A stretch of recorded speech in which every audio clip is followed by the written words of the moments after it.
me loyal, got to be spoiled. Ooh, put me up high, this is my hive. See me shine, shine, glitter like a diamond, leave you blind, that's how I get back in line. What's yours is mine, can't tell me nothing. I'm the finest.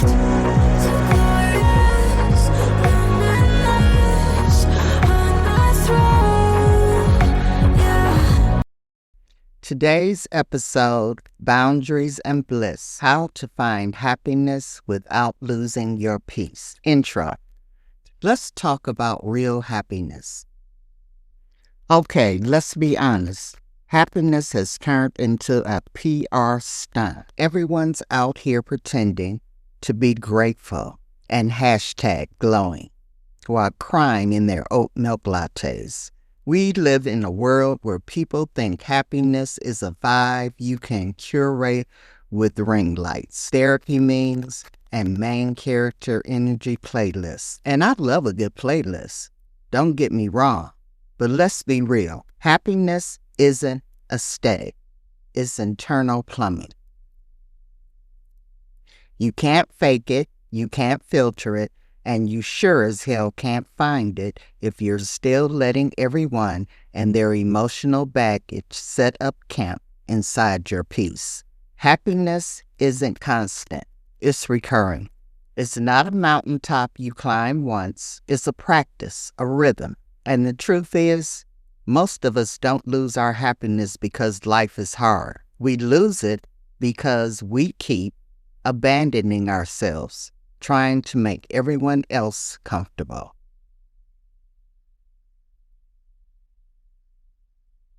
The real question isn't how do I get happy? It's what am I giving away that keeps me from staying there? So yeah, this isn't an episode about chasing bliss. It's about keeping it. Because your peace doesn't have boundaries. Baby, you're not happy. You're just exhausted with good lighting. Segment 1. The myth of constant happiness. Let's start here. We've been scammed. They told us happiness was something we earn after we've checked all the boxes. Get the degree, find the love, buy the house, get the skincare routine, hit the steps, find the one who checks back before 9 p.m. We were told the fantasy that once we get it right, we'll finally feel calm, as if happiness is a loyalty reward program for good behavior. But real happiness isn't external, it's internal alignment. It's the moment your choices start matching your truth.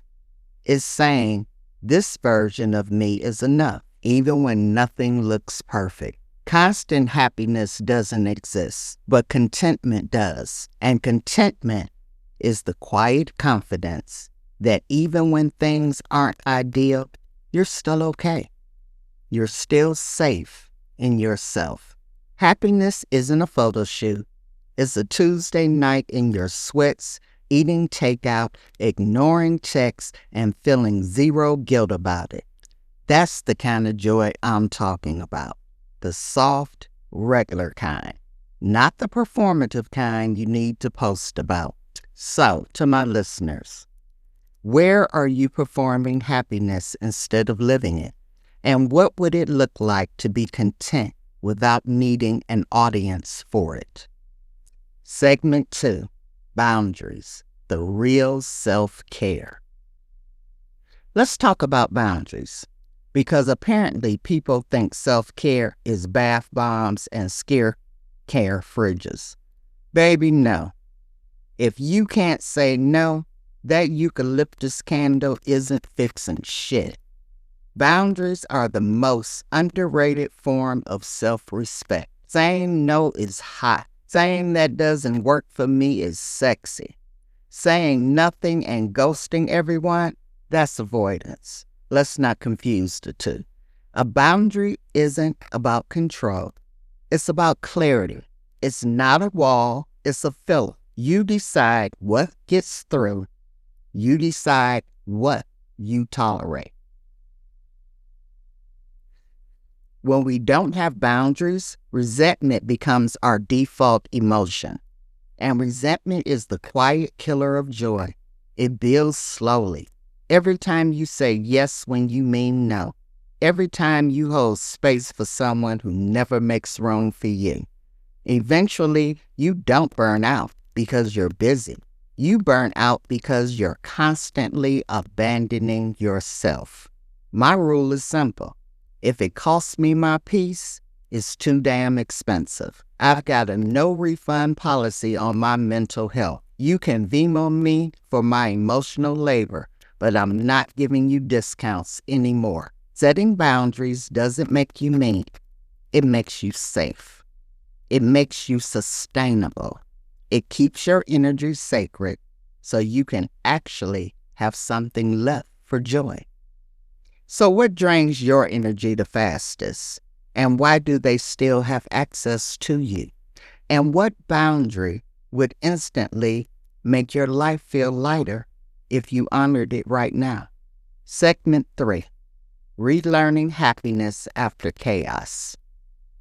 When your life has been chaos, trauma, heartbreak, abandonment, survival mode, happiness feels foreign. You spent years being on alert. Your nervous system doesn't know what to do with calm. The first time you experience peace after pain, it doesn't feel peaceful.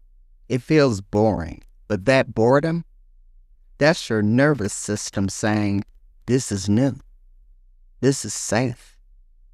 Happiness after chaos is weird. You're sitting there waiting for the other shoe to drop. But the universe is like, relax. Baby, it's just quiet. And we don't trust quiet because we've mistaken peace for danger. So we chase intensity, the highs, the drama, the validation hits because it feels familiar. But healing is about learning to tolerate peace, learning to breathe when no one's yelling, learning to feel safe in the stillness. Peace is the ultimate plot twist. Once you taste it, chaos stops being cute. So let me ask you guys listening, are you addicted to intensity because calm feels uncomfortable? What would it look like to trust peace again? Protecting your peace, segment 4. Protecting your peace isn't a one-time boundary. It's daily maintenance. It's emotional hygiene. You don't brush your teeth once and say, cool, done forever. Same with peace. People will test it. Life will test it. Old wounds will try to reopen. But when you've built boundaries rooted in self-respect, peace stops being fragile. It becomes who you are. Protecting your peace is like skincare. Do it daily, don't skip steps, and stop letting clowns touch your face. You protect your peace by choosing intentional stillness, by surrounding yourself with people who energize, not drain. You protect it by saying, this is what I need to stay grounded, and I'm not apologizing for it. That's not selfish. That's sacred. And honestly, protecting your peace means becoming allergic to anything that feels forced. If I have to beg for basic respect, it's not alignment. It's auditioning. And baby, I retired from auditions. What does protecting your peace look like for you right now? Where do you need to start honoring your no, the same way you honor your yes? Happiness isn't the absence of struggle. It's the presence of self-respect. Boundaries are the architecture of peace. Every time you enforce one, you remind yourself, I'm worthy of calm. I'm worthy of rest. I'm worthy of joy that doesn't require chaos to feel real. Joy doesn't always announce itself with fireworks. Sometimes it's the quiet moment you realize no one's draining you, nothing's missing, and for once, you feel safe inside your own skin. So yeah, happiness is a vibe, but boundaries keep the vibe from getting hijacked. If anyone tells you you've changed, tell them, damn right, growth looks good on me. All right, that's it for today. Go protect your peace, find your bliss, and stop negotiating your boundaries. If this hit home, share it with someone who needs that reminder. Leave a review, follow Girl Talk Unfiltered, and remember, happiness starts where guilt ends. See you next week, sis.